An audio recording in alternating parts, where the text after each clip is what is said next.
on cannibalism and the eating of children's foreskins.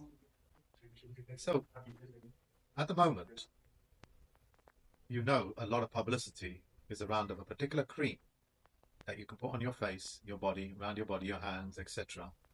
And they say it has an incredible rejuvenative powers. Okay, this cream. And it does. It does. It can make a 50, 60-year-old woman look like she's in her 40s. All right, because it's rejuvenating and nourishing her skin. And you would think to yourself instantly, wow, what? You know, the pharmaceutical really come through. You think, wow, the fashion industry, the cosmetic industry have really come through. But of course, they also tell you what the ingredient in that is. That is actually the skin of little babies. It's the foreskins of little babies that they harvest and grind it up and put it into these creams, which you can rub into your skin and your face. So why do they do that, Mark? What's in it that's baby tissue, as we all know, is non-scarring. Okay. Yeah. So babies do not scar. If they get a scar, that scar will vanish. You can stop the scar from healing, by separating it, by rubbing infected material into it, so it will leave a scar. But in reality, nature is doing its best to totally regrow that baby, as it were. Okay. You've heard of cases where children have lost fingers and fingertips, and it's grown back. They grow back, yeah, like a reptile. Yeah, it's rejuvenated because the rejuvenative gene is still in there. It's still dominant, shall we say, and non-recessive.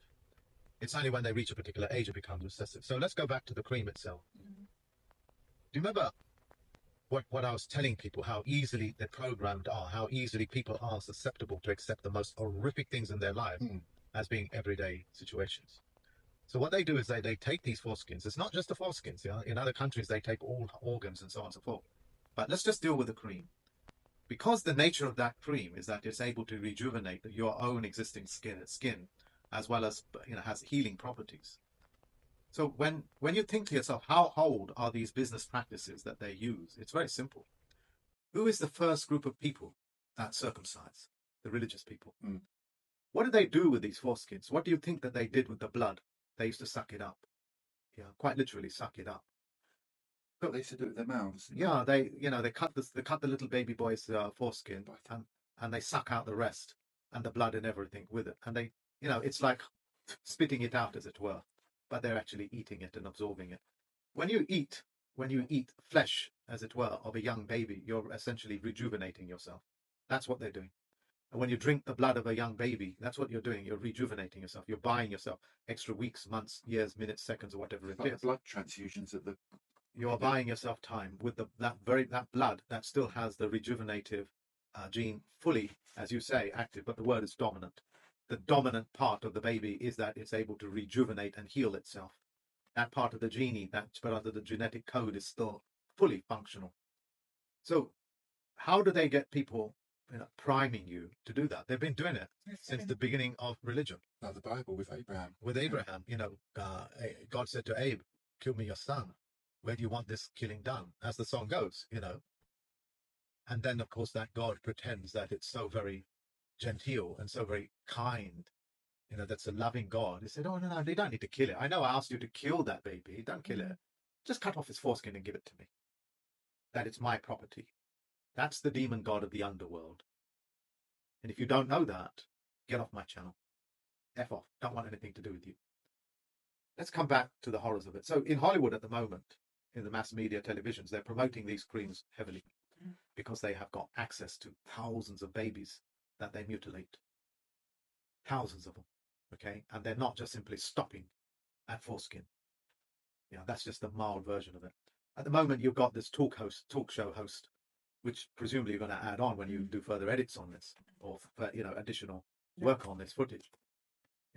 He laughs and giggles at it. "Oh, it's only babies then," because I thought it might be a man's foreskin, as if it was okay. Yeah. They're getting the general public to customize themselves that it's okay, that this guy's doing it, so that it must be okay. But what they are doing is they're actually practicing the horrors that you've been watching in horror movies.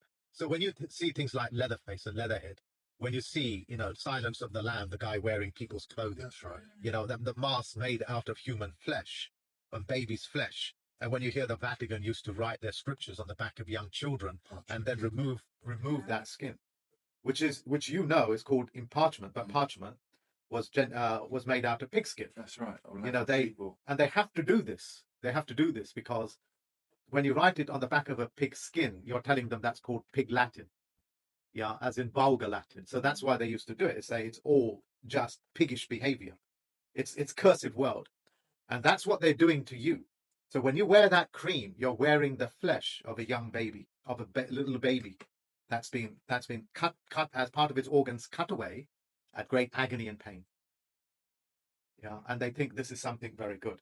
So movies like that, where you get that leather face, where he wears the faces, as it were, of human skin, all that is essentially telling your subconscious mind, your spirit, that this is what you're going to do.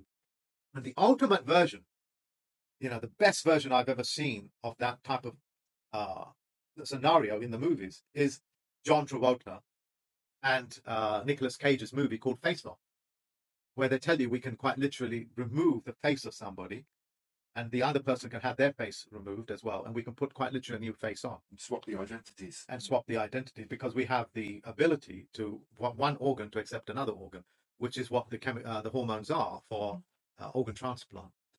All they're doing, and I'm not lessening it because I'm saying this carries a death sentence. Okay, what I'm saying is that if you think that the pharmaceutical ones are the ones that came up with this, no, it was your religious priests that came up with it. They're the ones that came up with these vulgar practices.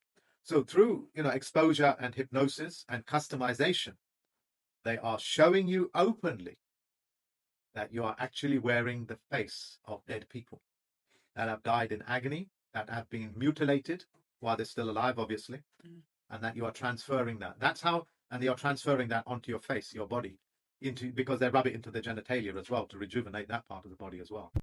I'm my dear Tap Tap. That's why I don't wear makeup.